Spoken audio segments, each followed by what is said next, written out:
Looking west at our Interstate 10 cam right now at a very beautiful sunrise. We can get a view of those beautiful snow-capped mountains in the distance there.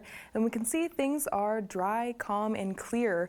And they're going to be remaining that way for most of today, but I am tracking changes ahead. A big part of that are incoming Santa Ana winds that are going to be creating gusty conditions here that include hazards such as blowing sand, dust, and can create difficult driving conditions, especially near mountain pass areas. So if you are traveling down the I-10 tomorrow, it's certainly a place to take extra precaution. Right now, wind is staying mild. We're not seeing gusty conditions across the valley or in mountain pass areas at this moment, but that will be changing. A big part of that is because this low pressure system that brought rain to the valley this past week has continued to move towards our east, and it's being replaced by this high pressure system. Now that transition is going to be bringing gusty conditions, Santa Ana winds to the Coachella Valley.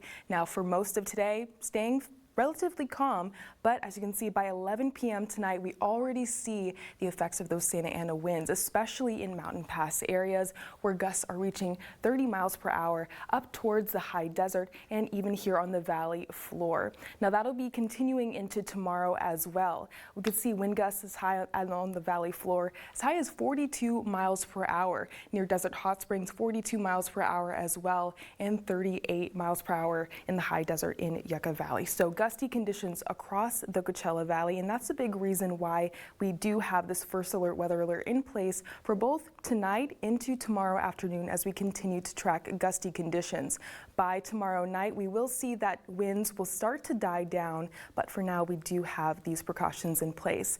Here are the following hazards. We have a high wind warning in place for Palm Springs into Desert Hot Springs, extending out towards the high desert, and a wind advisory for the rest of the Coachella Valley and surrounding areas. We're seeing a cool morning here in the Coachella Valley, 30s across the valley, and looking at the rest of the day, we're seeing below our seasonal average of 71 degrees as we stay in the low 60s. Looking at our first alert comforter 7-day forecast, we will be staying in the 60s for our daytime highs for the rest of the week and in the 40s for our overnight lows. Sports is next. You're watching the Desert's News Leader.